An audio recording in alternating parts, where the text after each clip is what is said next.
मंगलम भगवान वीरो मंगलम गौतमो गणी मंगलम कुंद कुंदार्यो जैन धर्मोस्तु मंगलम सर्वमंगल मांगल्यम सर्वकल्याणकारकं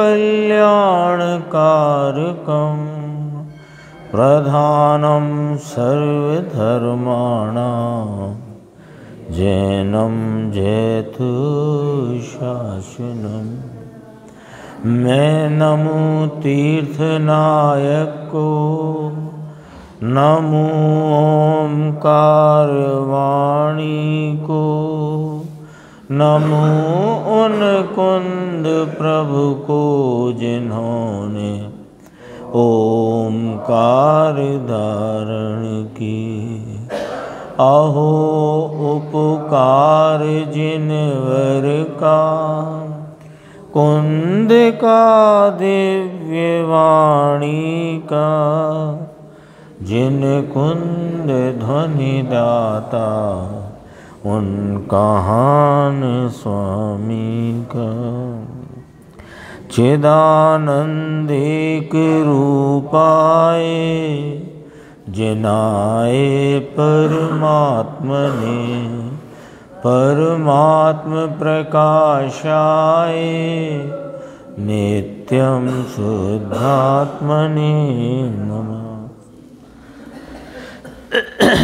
आचार्य योगेंद्र देव कृत परमात्म प्रकाश नाम के ग्रंथ की 99 नंबर की गाथा, इस पर पिछले 2 दिन भी अपन ने गुरुदेव श्री का स्पष्टीकरण प्रवचन सुना और आज भी उसी गाथा पर चर्चा गुरुदेव श्री की चल रही थी। इस गाथा में कहा कि जिसने एक आत्मा को जाना उसने सारे जगत को जाना। उस संबंध में टीकाकार आचार्य ब्रह्मदेव सूरी ने 4 बोल कहे, उनकी चर्चा भी आ चुकी है। यद्यपि आज गुरुदेव श्री ने पुनः से वे 4 बोल भी लिए हैं और टीकाकार आचार्य ने इस बात की पुष्टि के लिए समय सार परमागम की 15वीं गाथा का उद्धरण संदर्भ यहाँ पर लिया कि जो आत्मा को निर्विकल्प भाव से स्वसंवेदन ज्ञान पूर्वक देखता है, जानता है, वह समस्त जिन शासन को देखता है। ये चर्चा अपनी चल रही थी और ये अपने पास जो प्रवचन आज अपन ने सुना है, ये पिछला 29 तारीख का था और ये 31 तारीख का है।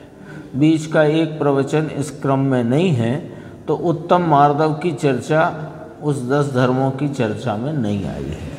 उत्तम मार्दव की चर्चा आज चली, वहाँ से अपन थोड़ी सी चर्चा देखकर जो विषय अपना चल रहा है परमात्म प्रकाश का गुरुदेव श्री के द्वारा, उस पे अपन चलेंगे कि जिसने अपना आत्मा पूर्ण शुद्ध आत्मा, पूर्ण पवित्र आत्मा का अवलंबन लेकर निश्चय सम्यक दर्शन आनंद के अनुभव सहित जो प्रतीति होती है उसका नाम सम्यक दर्शन है। यहाँ से बात प्रारंभ करते हैं, क्योंकि सम्यक दर्शन के बिना मुनिपना नहीं। और ये जो 10 धर्म की व्याख्या चर्चा और 10 धर्म का जो परिणमन, वो मुनिराज की भूमिका में है। मुख्यतया श्रावक को आंशिक परिणमन है, तो वो दोनों ही भूमिकाएं मुनिराज की भी और श्रावक की भी, वह बिना सम्यक दर्शन के होती नहीं। तो सम्यक दर्शन सहित जो 10 धर्मों की बात है, क्योंकि 10 धर्म कहाँ परिणमते हैं कि आत्मा में परिणमते हैं। और किस आत्मा में परिणमते हैं कि जिसने अपने आत्म स्वरूप को जाना है, उसका आस्वादन करके जिसको उसकी प्रतीति है, उसको चारित्र का भाव और विकसित हो जाने पर, स्वरूप की स्थिरता की ओर अधिक बढ़वारी हो जाने पर श्रावक गौणपने और मुनिराज मुख्यपने, उनको ये धर्म परिणमित है। तो कहा कि पूर्ण पवित्र आत्मा का अवलंबन लेकर निश्चय सम्यक दर्शन आनंद के अनुभव सहित जो प्रतीति होती है उसका नाम सम्यक दर्शन है। सम्यक दर्शन बिना ज्ञान भी सच्चा नहीं और व्रत और चारित्र भी सच्चे नहीं होते। तो कहा तो आर्जव धर्म क्या है, ये बात यहाँ कहते हैं। श्लोक नहीं बोला, सीधा उसका भाव पढ़ा है गुरुदेव ने। ये चर्चा है व्यवहार से आर्जव धर्म में परिणमित मुनिराज के बाह्य वृत्ति की। आर्जव धर्म बाह्य वृत्ति का नाम नहीं है, यानी कि सामान्य है ना, मन में हो सो वचन उचरिए, वचन होए सो तन सो करिए। ये वाला जो भाव है वो धर्म नहीं है, वो आर्जव धर्म का स्वरूप भी नहीं है। आर्जव धर्म तो जो उपयोग की सरलता से, यानी उपयोग बाहर में अनेक स्थान पर जाता है, वो वक्रता है। और उपयोग की सरलता है कि उपयोग स्वरूप में स्थिर रहे, रमा रहे, उसमें ही जमा रहे। ये वास्तव में आर्जव धर्म है। ऐसे आर्जव धर्म को से परिणमित जो उत्कृष्ट आत्म आराधक मुनिराज हैं, उनको बाह्य में इस प्रकार की वृत्ति होती है, उसे व्यवहार से आर्जव धर्म कहते हैं। वो चर्चा है। देखो, मन में जो बात होए उसी को वचन में प्रकट करना चाहिए। ऐसा ना हो कि मन में कुछ दूसरा होए तथा वचन से कुछ अन्य ही बोले। यदि ऐसा करे सो यह तो माया है। जैसा मन में हो वैसा वाणी में कहे। देखो, वाणी तो होती है, वाणी तो आत्मा का परिणमन भी नहीं, और मन में होता विकल्प यद्यपि कि आत्मा का परिणमन है, लेकिन विभाव रूप परिणमन है। मन के अवलंबन से उपयोग की जितनी वृत्ति बाह्य में है, वहाँ पर जो कुछ भी विकल्प परिणाम हो, भले कषाय की मंदता का हो, तो वो परिणाम भी दरअसल में तो वह विभाव रूप है। और वाणी तो अन्य द्रव्य का परिणाम है, और तन की तो फिर बात दूसरी है ही है। वाणी तो होती है, यह तो सरलता बतलानी है। सरलता बतलानी है कि वो जो बाह्य वृत्ति में भी राग की वृत्ति है, उसमें भी सरलता है, बस इतना बतलाना। बाह्य वृत्ति स्वयं तो वक्रता है, उपयोग की चंचलपना है, लेकिन वो उपयोग की जो चंचलता है उसमें सरलता का होना उसे व्यवहार से आर्जव धर्म कहा। कैसे करके कि मन के आलम्बन से उठते जो विकल्प वृत्ति है वैसा ही बोले, अन्य ना बोले। अन्य बोले तो माया और वैसा बोले तो आर्जव। ये व्यवहार से है ना। वास्तविक आर्जव तो उपयोग की उपयोग में रमणता का नाम है। देखो, बोला वह तो वाणी है, परंतु अंदर में भाव दूसरा हो जाए और वचन में दूसरा आए तो ये वक्रता है। इसे आचार्य आर्जव धर्म कहते हैं। तथा दूसरा एक प्रकार कि मीठी बात करके दूसरे को ठगना। मीठी मीठी बात करके दूसरे को ठगना वह भी माया कपट है। इसको अधर्म कहते हैं। मीठी बात करके दूसरे को ठगना इसका नाम अधर्म है। इनमें से माने ये दो प्रकार जो कहे, उसमें आर्जव धर्म जो व्यवहार से बताया, उससे तो स्वर्ग की प्राप्ति होती है, इतना जरा लिया है। व्यवहार है ना, तो व्यवहार रूपी जो मन में होशो वचन उचरिए वाली जो वृत्ति है, उससे पाप नहीं बंधता है, उससे पुण्य बंध होने से स्वर्ग की प्राप्ति होती है। यहाँ ऐसा सीधा लिया, फल को ही ले लिया, बंध को बीच में से गौण करके।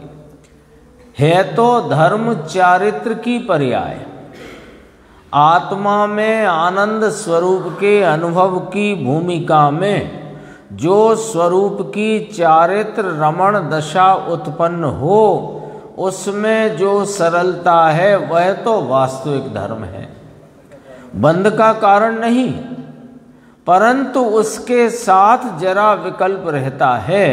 उसे यहाँ व्यवहार आर्जव धर्म कहकर स्वर्ग का कारण कहा गया है। ये आर्जव धर्म की चर्चा यहाँ आई, और ये भी थोड़ी सी बात आई थी, ये भी पढ़ लेते हैं। देखो, यदि एक बार भी किसी के साथ मायाचारी की जाए तो यह मायाचारी बड़ी कठिनता से संचय किए हुए अहिंसा, सत्य आदि मुनियों के गुणों को फीका कर देती है। ये कहा, अर्थात वे गुण आदरणीय नहीं रह पाते। मुनिराज, अब कठिनता से संचय करना कहा, दरअसल में तो वे परिणाम सहज होते हैं, लेकिन कठिनता क्यों कहा? इसलिए कहा कि कठिन तो आत्मा की आराधना की अत्यंत उत्कृष्ट और उग्र दशा, वो पुरुषार्थ का कार्य है। आत्मा के स्वरूप को पहचान कर फिर उसमें स्थिरता का बढ़ना और बढ़ना, वो कार्य वास्तव में पुरुषार्थ का है, और पुरुषार्थ का कार्य होने से वो कठिन कहा गया। समझे ना? तो जब अंतरंग में तीन कषाय चौकड़ी की अभाव रूप प्रचुर स्वय संवेदन वाली वीतरागता है, तब एक कषाय रह गई है संजुलन संबंधी, और संजुलन संबंधी जो कषाय रह गई है उसमें अहिंसा, सत्य आदि महाव्रत का परिणाम होता है। तो इसलिए कठिनता से संचय किए कहा। हुए तो सहज हैं। सहज कैसे हुए? क्योंकि पुरुषार्थ उनने 5 महाव्रत का नहीं किया। समझना इस बात को जरा गंभीरता से। मुनिराज ने 5 महाव्रत को प्रकट करने का कोई पुरुषार्थ नहीं किया, लेकिन अपने स्वरूप की स्थिरता और स्थिरता में स्वरूप रमणता की उग्रता का जो उग्र पुरुषार्थ किया, उस पुरुषार्थ के कारण 3 कषाय चौकड़ी का अभाव उनकी परिणति में प्रवर्तमान है, और एक संजुलन संबंधी कषाय शेष है।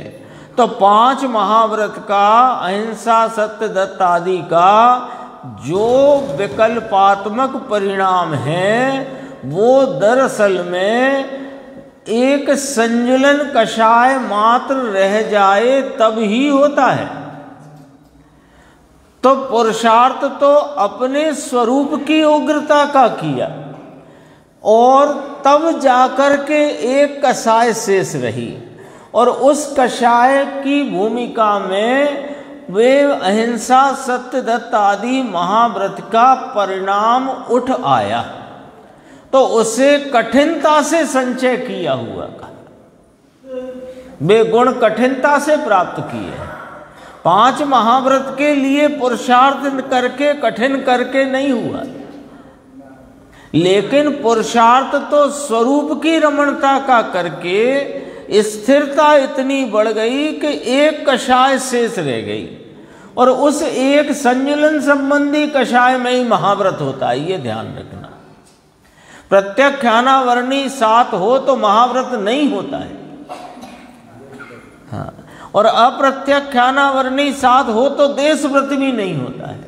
ऐसे चलो जरा, क्योंकि व्रत का परिणाम कसाय के अभाव से नहीं, शेष रही कसाय के सद्भाव से होता है।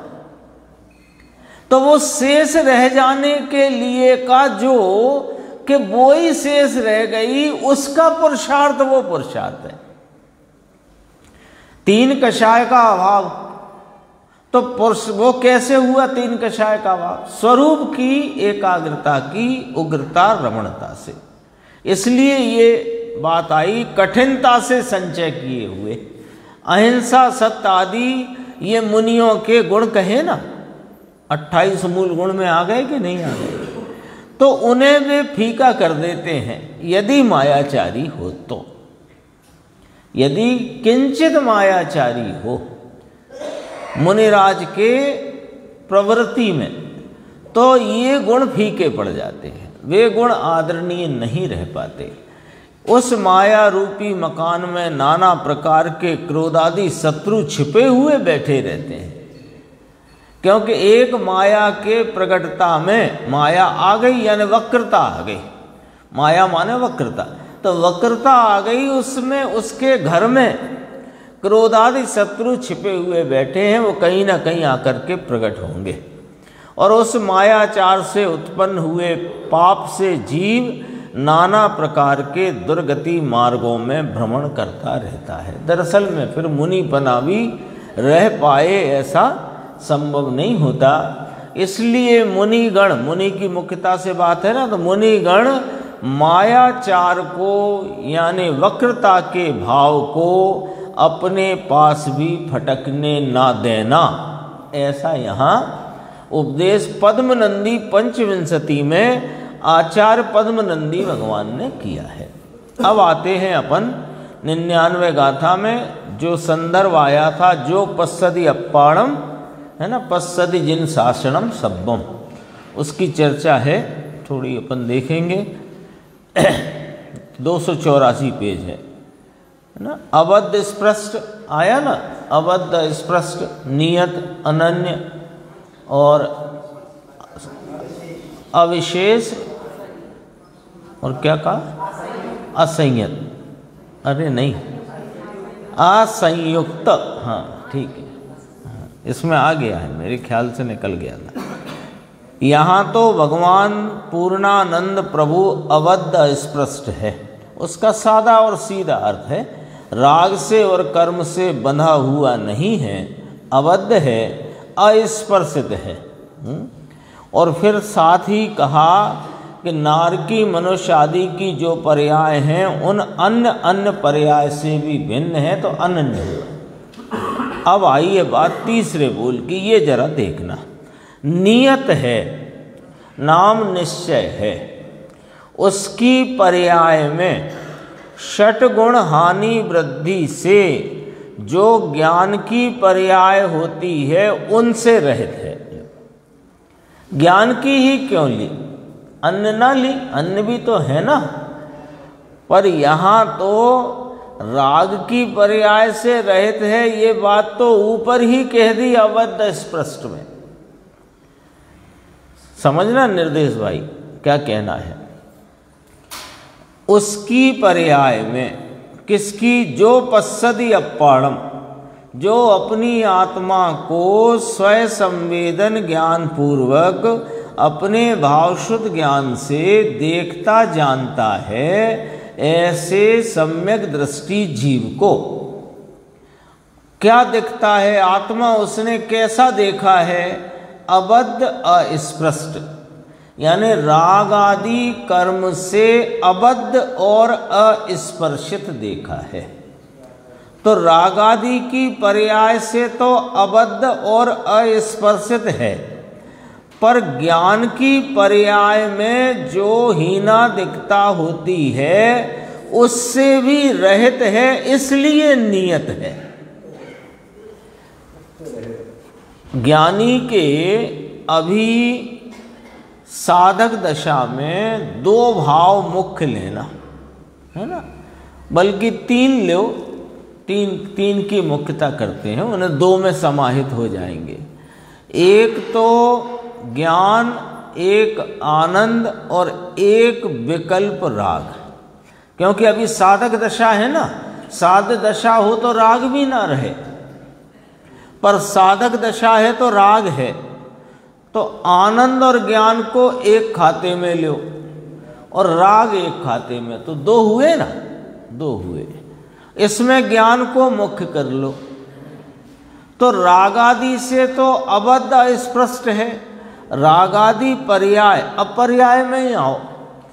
ज्ञानी आराधक साधक जीव की पर्याय में दो प्रकार के भाव गिनो, एक राग रूप भाव और एक ज्ञान रूप भाव। तो राग रूप भाव से तो अबद्ध अस्पृष्ट ही देखता है अपने को, और ज्ञान की पर्याय में जो षड्गुणी हानि वृद्धि यानी कि हीनादिकता का भाव है। ज्ञान में अल्पता और विशेषता, फिर कभी और विशेषता, कभी और अल्पता। तो ऐसा जो ज्ञान परिणाम में हीनादिकता है, वो हीनादिकता अनियत हुई, हीनादिकता अनियत हुई। और अनियत से भिन्न अपने को एक रूप स्वरूप देखता है, अर्थात अपने को नियत देखता है। ये मतलब है इसका। एक रूप निश्चल, देखा ज्ञान की पर्याय होती है, उसकी पर्याय में माने साधक जीव के, साधक क्यों लेना, जो पश्यति अपाड़म साधक। तो साधक जीव की पर्याय में छह गुनी हानि वृद्धि, इसको सरल भाषा सरल शब्द में बोलो हीनादिकता, हीनादिकता।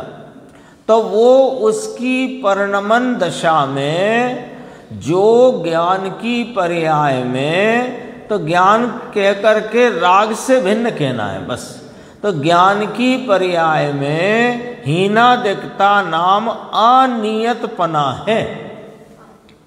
उस अनियत पने से अपने को ज्ञानी धर्मात्मा रहित देखता है, इसलिए वह नियत है। एक रूप निश्चल समुद्र भगवान आत्मा, दो शब्द आते हैं, एक निश्चल और एक निश्चल। निश्चल है वो आर्जम में रखो और निश्चल है वो अचलपना।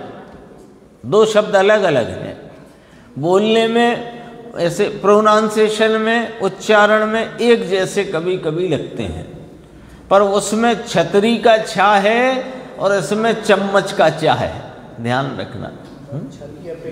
वो हाँ छल से रहित, और यहाँ चलायमान पने से रहित, ये फर्क है। तो यहाँ किसकी बात चल रही है, नियत की। नियत माने निश्चल, हाँ। और जब आर्जव धर्म की बात चले तो कहें निश्चल, फर्क है ना। ये देखो यहाँ क्या लिया, एक रूप निश्चल समुद्र भगवान आत्मा।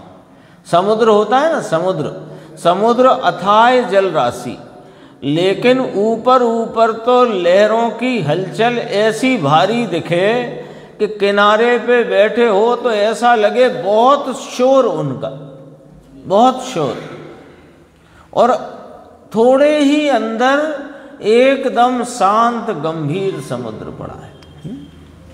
तो कहते हैं निश्चल समुद्र भगवान आत्मा, उसे नियत कहते हैं।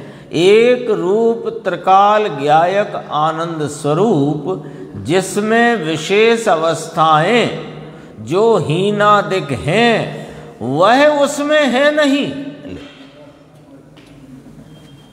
अपनी ही अवस्थाएं राग की नहीं है, ये इतने तक तो बात आपने बताई और हमको पकड़ में आई, पर ज्ञान की भी पर्याय नहीं कि ना, हम तो अपने को ज्ञान की हीनादिकता रूप अनियत पने से, फिर अगला बोल तो अविशेष का आता है, उस विशेष पने से भिन्न पर्याय मात्र से रहित एक रूप ध्रुव स्वरूप ज्ञायक परमात्म तत्व देखते हैं।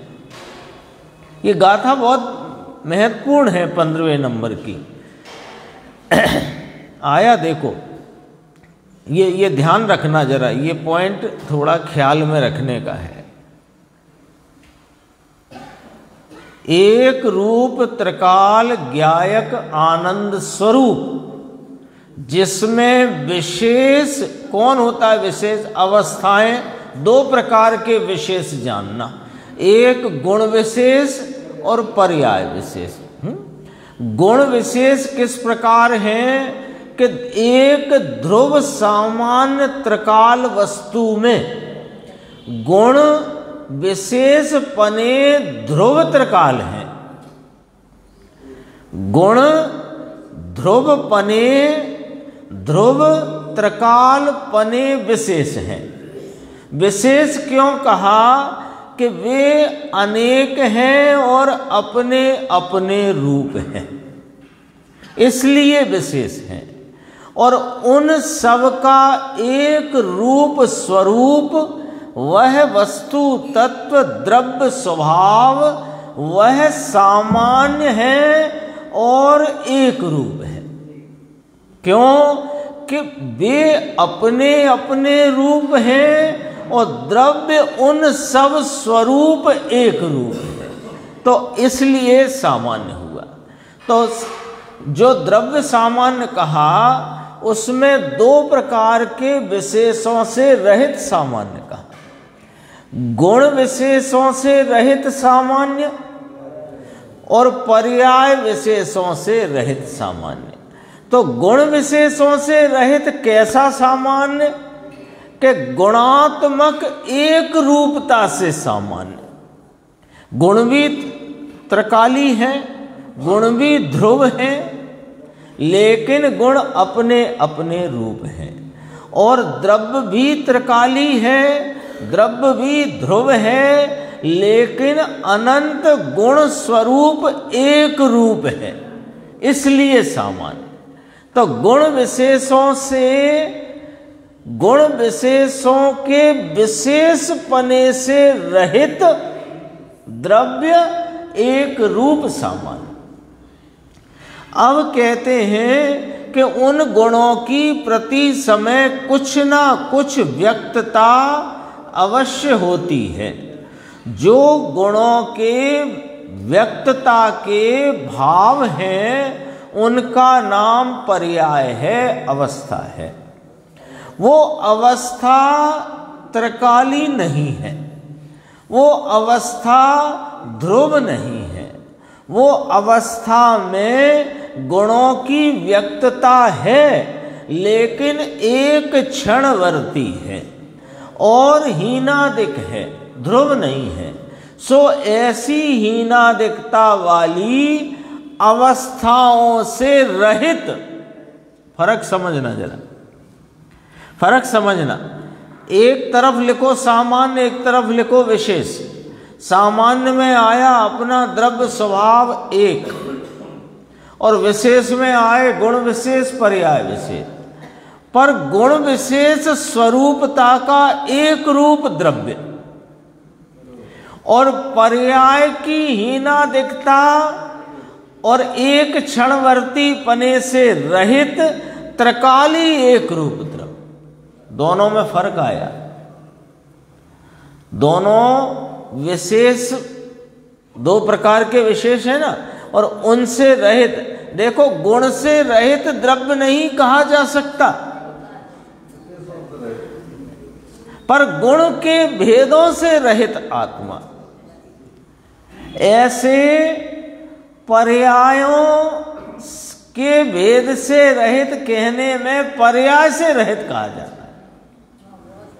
फर्क है, फर्क है। ये इतना गजब का फर्क है, मतलब ये समझने वाली बात है।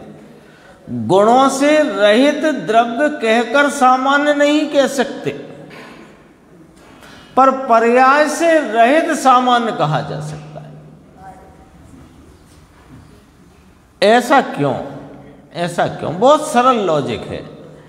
गुण भी त्रिकाली है और ध्रुव है, और द्रव्य भी त्रिकाली है और ध्रुव है। तो दोनों के त्रिकाल नाम अनादि अनंतपना है और एक रूपता है, पर गुण अपने अपने रूप है और द्रव्य सब गुण स्वरूपता से एक रूप है। इसलिए गुण भेदों से रहित अनंत गुण स्वरूप एक द्रव्य। लेकिन जो पर्याय है वो उत्पन्न विनष्ट होने के स्वरूप वाली है, एक क्षणवर्ती है, हीनादिकता वाली है, और द्रव्य एक क्षणवर्ती नहीं है, हीनादिकता से रहित है, अभी पढ़ा नियत है। इसलिए ये द्रव्य सम्यक दर्शन का विषय, ध्यानियों के ध्यान का ध्येय भूत, ये पर्याय से रहित है। जिनको तकलीफ आती है ना पर्याय से रहित कैसे का, इसलिए रहित है। और पर्याय भी विशेष है और गुण भी विशेष है, और दोनों विशेषों से रहित सामान्य, पर गुण से रहित नहीं, गुण के भेदों से रहित।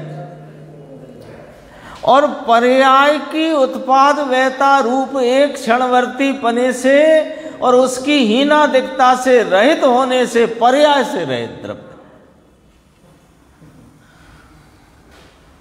कोई अद्भुत बात है, समझने की बात है। लगेगी अटपटी सी और ऐसी लगेगी कि कभी इस एंगल से विचार किया ही नहीं, इस एंगल से कभी विचार किया नहीं। नई लग सकती है लेकिन बात कोई नई नहीं है। विचार करो, गुणों से खाली द्रव्य की कोई आलम्बन लिया जा सके ऐसा नहीं है, लेकिन पर्याय मात्र को गौण करके पर्याय का अभाव करने की बात नहीं है। हाँ, क्योंकि पर्याय तो उस समय का जो पर्याय भाव होगा सो होगा, लेकिन वह मैं नहीं। ऐसा लक्ष्य में से छोड़कर एक सामान्य द्रव्य सामान्य को लक्ष्य में लेना, तो इसलिए सम्यक दर्शन के विषय को पर्याय रहित कहा जाता है। ये छठवीं गाथा समय सार की और सातवीं गाथा। देखो, एक रूप त्रिकाल ज्ञायक आनंद स्वरूप, जिसमें विशेष अवस्थाएं जो हीनादिक हैं वे उसमें है नहीं। ऐसा गुण के बारे में कह सकते हो आप? यहीं से उठाए वो पॉइंट, वो एंगल अपन ने यहीं से विचार में लिया। क्या यशवंत भाई? ऐसा इसमें एक रूप त्रिकाल ज्ञायक आनंद स्वरूप, जिसमें गुण विशेष वह उसमें है नहीं, ऐसा नहीं कह सकते। गुणों के भेद नहीं है, वो अभेद है, पर पर्याय से रहित का।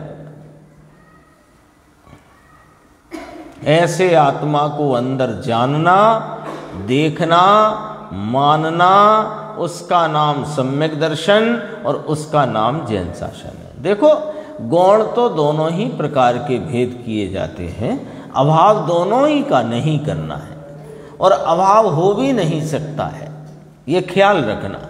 लेकिन जो अपनी विचार श्रेणी है निर्णय के लिए और सम्यक दर्शन के विषय को कैसे प्राप्त करें इस बात के निर्णय के लिए जो विचार चलता है, उसमें गुण भेदों की अवेदता लेकर के एक सामान्य दिखाया है, देखना है, और पर्याय की हीनादिकता वो मुझ में है ही नहीं, ऐसे करके बात करी।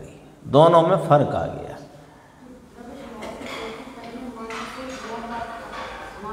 हाँ, तो गुणों को छोड़ करके द्रव्य रहे ऐसा हो ही नहीं सकता, क्योंकि उसका मूल अंतर है। मूल जो अपन उसमें विशेष देख सकते हैं उन दोनों का फर्क, वो ये है कि पर्याय एक क्षणवर्ती है, उत्पन्न विनष्ट होने वाली है। द्रव्य उत्पन्न विनष्ट होता नहीं और एक क्षणवर्ती नहीं त्रिकाली है, जबकि गुण भी त्रिकाली है और ध्रुव है। इसलिए गुणों के भेद को गौण करने का अलग प्रकार है और पर्याय भेद को गौण करने का अलग प्रकार है। ये वाली बात है। कोई पर्याय बिना का और गुण बिना का ऐसे कोई द्रव्य को लूला लंगड़ा करने की बात नहीं चल रही है। पर्याय ही करे, कार्य नाम पर्याय। कार्य तो गुण भी नहीं करता दरअसल में। पर्याय में कार्य होता है क्या कि गुणों की व्यक्तता का, गुणों की व्यक्तता उस समय जैसी व्यक्तता हो, सम्यक हो, मिथ्या हो, अल्प हो, अधिक हो, विकारी हो, निर्विकारी हो, जो हो। देखो चौथा बोल अविशेष का लिया अपना, यद्यपि वो अविशेष की चर्चा उधर से आई गई थोड़ी, और देखना अविशेष है ना, इसका स्पष्टीकरण किया है। वहाँ तो ऐसा है ज्ञान दर्शन चारित्र गुण धर्म विशेष हैं, वे भी उसमें नहीं। कि कैसे नहीं? कि गुणों के भेद रूपता से नहीं, सामान्य एक रूप को अंदर देखना। तो अपन अभी यही बात करते थे कि द्रव्य सामान्य एक रूप को देखने में गुण भेद को भी गौण करना और पर्याय भेद को भी, पर दोनों को गौण करने की रीति अलग अलग है। कैसे अलग अलग हुई? कि गुण भेद में गुणों के भेद रहित गुणात्मक एक रूप और पर्याय से रहित वो एक सामान्य, ऐसे करके। अभी जैसे आपने कहा पर्याय में ही तो देखेंगे, कार्य पर्याय में होगा और जो देखा गया वो पर्याय नहीं देखा है, लेकिन उस पर्याय ने पर्याय से भिन्न द्रव्य को देखा है। पर्याय नहीं देखा है, पर पर्याय ने पर्याय को नहीं देखा, पर्याय ने पर्याय से भिन्न द्रव्य को देखा है। ऐसा नहीं, सामान्य एक रूप को अंदर देखना यह मार्ग है। देव गुरु धर्म की श्रद्धा का राग भी उसमें नहीं, पंच महाव्रत का राग भी आत्मा में नहीं, अरे गुण भेद भी आत्मा में नहीं। गुण आत्मा में नहीं कि ऐसे नहीं, गुण भेद भी आत्मा में नहीं, और गुण स्थान मारना स्थान जीव समास आदि के भेद से भी रहित है। भगवान आत्मा में गुण स्थान मारना स्थान के भी भेद नहीं है। ये चौथे बोल को संक्षेप में यहाँ लिया और फिर कहा असंयुक्त का विकारी परिणाम से सहित नहीं। बस इतना उसमें अपन समझ सकते हैं, जिसको नीचे दृष्टांत भी दिया। भगवान आत्मा जैसे पानी अग्नि के संबंध में है तो उष्ण है, तो उष्णता के काल में भी वह उष्णता से असंयुक्त है। ये दृष्टांत दिया। राग के काल में भी आत्मा, दुख के काल में भी आत्मा उस दुख और राग से असंयुक्त है। क्यों? कि दुख और राग की अवस्था से वो भिन्न एक रूप स्वरूप परिपूर्ण आनंद वीतराग स्वरूपता से विद्यमान है। हो जाएगा नहीं, राग को छोड़कर वीतराग हो जाएगा ये नहीं देखना है, ये तो होएगा वो पर्याय की बात है। देखना तो अभी इसी पर्याय में, वर्तमान पर्याय में वो आनंद और शांति वीतरागता की परिपूर्णता से विद्यमान विराजमान, वह हयाती ऐसी ही परिपूर्णता की मौजूदगी सत्ता से विद्यमान है, ये देखना है। ख्याल में आई बात निर्देश भाई, अंकुर भाई, ख्याल में आई बात। वीतरागता कब हो जाएगी कि जब राग का पर्याय में से अभाव हो जाएगा, तो कहा वो वीतरागता पर्याय में हो जाएगी। लेकिन वो पर्याय में वीतरागता की प्राप्ति का उपाय क्या, कि ये हाजरा हुजूर परिपूर्ण वीतराग स्वरूप तत्व विद्यमान है, उसका आलम्बन लेकर और उसकी प्रतीति करके और उसकी उग्र आलम्बन दशा में प्रवर्तते हुए वह पूर्ण वीतरागता की प्राप्ति होगी। क्यों? क्योंकि अभी परिपूर्ण वीतराग तत्व विद्यमान है कि स्वीकारता करो, होगे की चिंता छोड़ दो। देखो थोड़ा ये बीच में ये पेज कौन सा आया, 286 देखो। जिसने एक भगवान को जाना उसने पूरे जगत को जाना। उस जगत को जानने में 4 प्रकार किए। 4 बोल को संक्षेप में लिया गुरुदेव ने, वही 99 गाथा की। 12 अंग को जाना, यानी आत्मा को जाना, सो 12 अंग को जाना, सो जगत को जाना। एक। दूसरा, आनंद को जानने से, आनंद को आस्वादने से, आनंद के संचेतन से दुख आदि को पर जाना, सो यह जगत को जाना। तीसरा, आत्मा को श्रुत ज्ञान से जाना, यानी भाव श्रुत ज्ञान से जाना। तो भाव श्रुत ज्ञान में जानने पर तर्क से लोकालोक को जाना। क्या तर्क? वो व्याप्ति शब्द आया था ना, व्याप्ति से। कैसे? कि यह मैं हूं सो ये सब पर है, राग में नहीं सो राग पर है, दुख में नहीं सो दुख आदि अवस्थाएं पर हैं। ऐसे व्याप्ति ज्ञान तर्कणा से लोकालोक को जाना, ये जगत को जाना। और जिसने आत्मा को अंतर में जाना उसे नियम से केवल ज्ञान होता है। दूजुगी है तो पूर्णिमा होती ही है। जिसने आत्मा को अंतर में जाना उसे केवल ज्ञान होता है। तो केवल ज्ञान से लोकालोक को जाना। न्याय समझ में आता है, भाषा तो सादी है भाई, भाव तो है वह है। अभी जरा 4 अनुयोग की चर्चा और इसमें ली है, देखो 287 की नीचे की 2 पंक्तियां, फिर आगे बढ़ेंगे। संतों की, दिगंबर संतों की क्या शैली, चारों अनुयोग में तात्पर्य क्या कि वीतरागता है ना। ये 172 गाथा पंचास्तिकाय में चारों अनुयोगों का तात्पर्य वीतरागता है। तो उसका अर्थ क्या निकला? शास्त्र तात्पर्य वीतरागता है। कोई सूत्र उस शास्त्र में अन्य प्रकार के वर्णन करता हुआ हो तो भी शास्त्र का तात्पर्य तो वीतरागता है। इसलिए सूत्र तात्पर्य भी वीतरागता को ही पोषित करता है, भले वो राग का वर्णन करता हो। मुनिराज की भूमिका में होने वाले 28 मूल गुण संबंधी राग का वर्णन करने वाला सूत्र हो, लेकिन वह वीतरागता को पोषण करता हुआ है। तो चारों अनुयोग का तात्पर्य क्या? वीतरागता। तो ये बात छोड़ दो, इसके लिए ये पंक्ति देखो जरा। यह अनुयोग पड़ेगा तो उसमें ऐसा होगा, अरे रुको सुनो ना अब सब।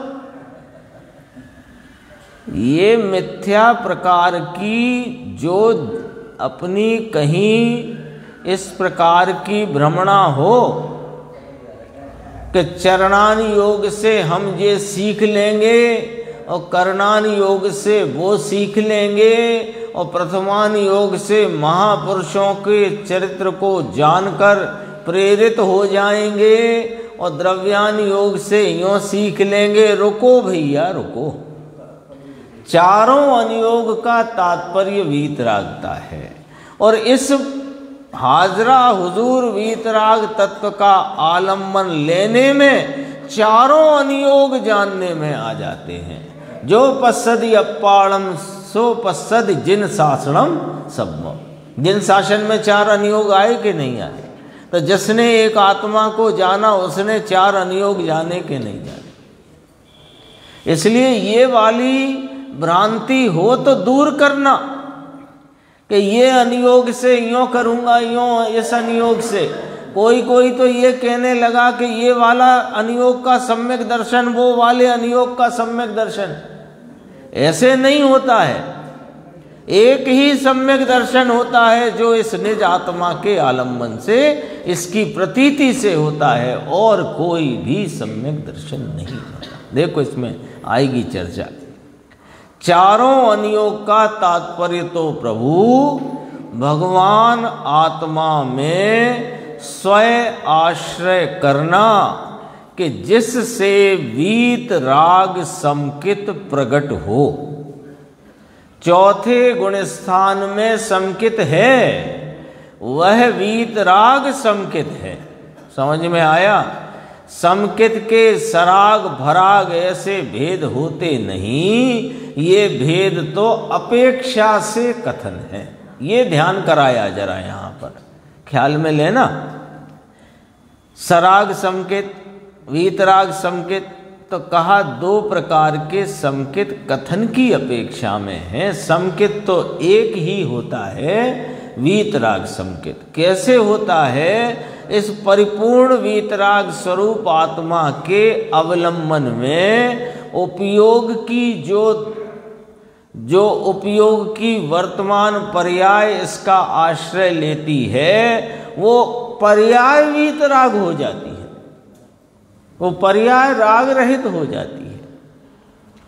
तो वो वीतराग समकित ही समकित है।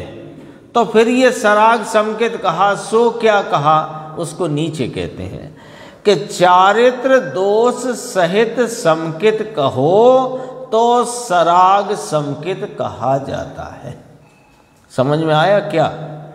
दोष लिया, दोष अभी स्वरूप के आलम्बन और प्रतीति हो जाने से उत्पन्न वीतराग समकित के साथ जो राग मौजूद है उसका नाम चारित्र दोष है, और उस चारित्र दोष सहित का जो भाव है उसको समकित कहना, वो सराग समकित है। आए ख्याल में? देव गुरु सास की श्रद्धा का राग, तो ये राग अभी है उस भूमिका में, तो ये दोष है कि निर्दोष भाव है? दोष रूप भाव है। इस दोष रूप भाव को सराग समकित कहा जाता है। स्पष्ट करते हैं आगे। समकित वस्तु तो वीतराग ही है। यहाँ क्या कहना है कि चारों अनुयोग में तात्पर्य रूप से वीतरागता कही, और वह वीतरागता कब उत्पन्न होती है कि चारों अनुयोग में यह कहने में आया है कि आत्मा परमात्म स्वरूप भगवान का आश्रय ले कि जिससे तुझे शास्त्र का तात्पर्य जो वीतराग दशा तुझे प्रकट होगी। ये कहा, देखो क्या कहा कि इस परमात्म स्वरूप भगवान का आश्रय लोगे तो तुझे वीतराग दशा प्रकट होगी और चारों अनुयोग का तात्पर्य परिणति में प्रकट हो जाएगा। गजब बात है भाई। देव गुरु शास्त्र का आश्रय लेगा तो राग होगा, वह कोई शास्त्र तात्पर्य नहीं है। लो, शास्त्र का तात्पर्य ये कहीं नहीं है कभी नहीं है। क्या नहीं है? अंकुर बताओ क्या नहीं है? सास का तात्पर्य नहीं है कि देवगुरु सास का आलम्बन लो। हाँ, सास का तात्पर्य नहीं है। शास्त्र का तात्पर्य, शास्त्र का मर्म, शास्त्र का रहस्य ये है ही नहीं कि देवगुरु सास का आलम्बन लो। सच्चे वीतरागी देव की भक्ति में रमो, ये तात्पर्य नहीं है। शास्त्र अभ्यास करो, ये भी तात्पर्य नहीं है। लो, प्रवचन सार में गाथा आई है, आप कह रहे हो तात्पर्य नहीं है। आगम जेठा तदो, क्या है? आगम चेष्टा तदो जेठा, प्रवचन सार में गाथा आई है। आगम चेष्टा ही ज्येष्ठ नाम श्रेष्ठ है। तो वहां तो आगम को पढ़ने का, अभ्यास करने का उपदेश दिया है, पर वो तात्पर्य नहीं है। समझो भैया बात को, सूत्र है वो।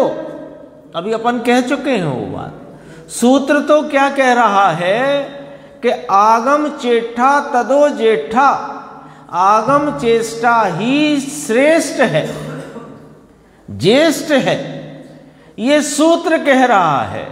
पर सूत्र के ऐसा कहने पर भी तात्पर्य क्या कह रहा है कि आगम की चेष्टा के द्वारा जिसका आलम्बन लेने का आगम कहता है उसका आलम्बन लो। इसका मतलब आगम में चेष्टा यानी आगम का अभ्यास करो।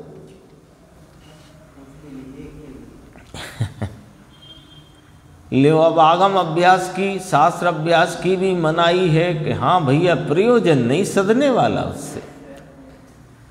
ये जरूर बताएंगे देवगुरु शास्त्र के प्रयोजन कैसे सदेगा, लेकिन देवगुरु शास्त्र के आलम्बन से नहीं सदेगा। वे तीनों ही यह बता रहे हैं कि तू अपने परिपूर्ण हाजरा हुजूर विद्यमान वर्तमान प्रवर्तमान आत्मा का आश्रय ले। ये उनका कहना है। देखो नीचे और गंभीर बात है। 4 अनुयोग में पर से पृथक करके वाचा, पढ़ा वह राग हुआ। लो, क्या क्या लिखा बोलो? ध्यान से देखना, छोटा सा वाक्य है। चारों अनुयोग में अभ्यास करेंगे ना, अभ्यास ना। दरअसल में क्या है महावीर भाई, ये जो शास्त्र है ये पढ़ने की चीज नहीं है, ये शास्त्र अभ्यास की चीज है। क्योंकि आप ऐसे एक बार में पढ़ जाओ और उसका मर्म समझ जाओ, ऐसा नहीं हो सकता है ना। अपन पढ़ लो फटाफट, तो वो नहीं, इसका अभ्यास चाहिए। एक ही गाथा, उसकी ही टीका, उसकी उत्थानिका, फिर से उत्थानिका, फिर से गाथा, फिर से टीका, फिर टीका में आगे का पीछे का, फिर उत्थानिका, ऐसे बार बार उसमें भ्रमण पर्यटन कर करके अभ्यास किया जाता है। पढ़ा नहीं जाता शास्त्रों को, अभ्यास किया जाता है। पढ़ना तो अखबार का होता है, शास्त्रों का तो अभ्यास किया जाता है। अब देखो, और कैसे किया जाता है वो भी इसमें लिखा। पर से पृथक करके, पर से पृथक करके माने एक स्वयं के लक्ष्य से, सर्व पर पदार्थों से, निमित्तों से, राग से भिन्न अपने को विकल्पात्मक रूप से स्थापित करके और अपने लक्ष्य से उन शास्त्रों का अभ्यास किया, बांचा और पढ़ा, तो क्या उत्पन्न हुआ कि राग उत्पन्न हुआ।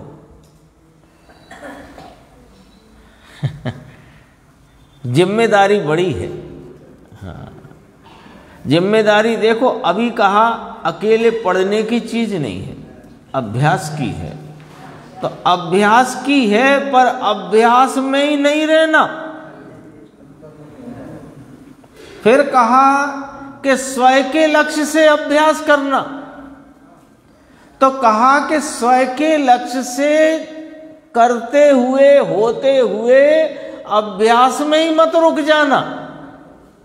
वहां जो दिशा निर्देश है, समझ गए? दिशा निर्देश, दिशा स्वरूप की दिशा की दिशा में उपयोग को लाने का निर्देश है, इसका नाम दिशा निर्देश। तो देखो, स्वयं के लक्ष्य से पर से पृथक करके बाँचा पड़ा वह राग हुआ, वह तो राग हुआ, समझ में आया? अथवा देव गुरु धर्म की श्रद्धा का राग, वो कोई शास्त्र का तात्पर्य नहीं है। लो, शास्त्र का तात्पर्य ये नहीं है कि देव गुरु शास्त्र की श्रद्धा के राग में फंसे रहो, ये तात्पर्य नहीं है। ये तात्पर्य हो तो फिर वीतरागता तात्पर्य कहाँ गया? लॉजिक से बात है। देव गुरु धर्म की श्रद्धा का राग वो कोई शास्त्र का तात्पर्य नहीं है। और व्यवहार जो भाव है शास्त्र में वर्णन में आया हुआ, वो कोई शास्त्र का तात्पर्य नहीं है। जबकि शास्त्रों में हजारों श्लोक, लाखों श्लोक, प्रमाण, सूत्र और टीकाएं हैं, उनमें अधिकांश रूप से, बहुतायत से व्यवहार के वचन है। तो वो व्यवहार शास्त्र का तात्पर्य नहीं है। लो, अब बड़ी मुश्किल पड़ी। यानी एक जैसे पंचाध्यायी ग्रंथ लो, मेरे ख्याल 1700-1800 गाथाएं हैं उसमें, हैं? समझो, एक उदाहरण समय सार ले लो, 415 गाथाएं हैं। तो 415 गाथाओं में उनकी गाथाएं, टीकाएं और उसमें श्लोक, उन सब का में भी व्यवहार वर्णन है, लेकिन वह शास्त्र का तात्पर्य नहीं है। ये बात गुरुदेव की बहुत आती है, चारों अनुयोग का तात्पर्य वीतरागता, इसमें कोई विशेष आई है इसमें कोई, इस बारी कोई विशेष आई है बात। व्यवहार ऊपर से देखो, स्वयं के लक्ष्य से चार अनुयोग में अपने को सबसे पृथक रख करके बाँचे पड़े अभ्यास करे, सो ये तो राग है। देवगुरु धर्म की श्रद्धा का राग है, वह भी शास्त्र का तात्पर्य नहीं है। व्यवहार जो भाव आता है कथनी में, वह कोई शास्त्र का तात्पर्य नहीं है। तीन लोक के नाथ तीर्थंकर देव गणधरों और संतों के बीच में जो बात कहते हैं, वह यह बात है, पांचवें काल के लिए दूसरा मार्ग हो और चौथे काल के लिए दूसरा, ऐसा कोई दूसरा मार्ग नहीं है। देखो कितनी गजब की बात कहते हैं कि ये शास्त्र का तात्पर्य फिर साहेब आया क्या? अब आ नहीं पाई ना बात, वो बात अपन विचार में लेते हैं। देखो शास्त्रों का अभ्यास वो राग है, देव गुरु धर्म की श्रद्धा का राग वो राग है, व्यवहार का जो भाव है वो शास्त्र का तात्पर्य नहीं है। तो शास्त्र का तात्पर्य क्या है? जो 99 गाथा के पहले बोल में कहा था कि द्वादशांग का सार एक निज शुद्धात्मा का आश्रय लेना कहा है, और एक इस निज शुद्धात्मा के आश्रय जिसने लिया, उसकी परिणति में द्वादशांग का फल आ गया। द्वादशांग कहो या चार अनुयोग कहो, एक ही बात है। तो फल क्या होता है द्वादशांग का? वीतरागता। तो एक शुद्धात्मा के आलम्बन लेने से जो वीतरागता प्रकटती है, वही वास्तव में तात्पर्य है। उन शास्त्रों के अभ्यास में रुकना शास्त्र का तात्पर्य नहीं है। देखो नीचे कहा, ऐसे आत्मा के स्वरूप को जो देखता है, जानता है, अनुभवता है, वह सब जिन शासन का मर्म जानने वाला है, एगम जाणई सब्बम जाणई। ये प्रवचन सार में आई बात। एगम जाणई सब्बम जाणई, जो एक को जानता है वो सबको जानता है, उसका ये स्पष्टीकरण है। एक को जाना उसने जग जाना। ये अपनी 99 गाथा हुई, आगे 100 नंबर की गाथा आएगी, उसकी चर्चा अपन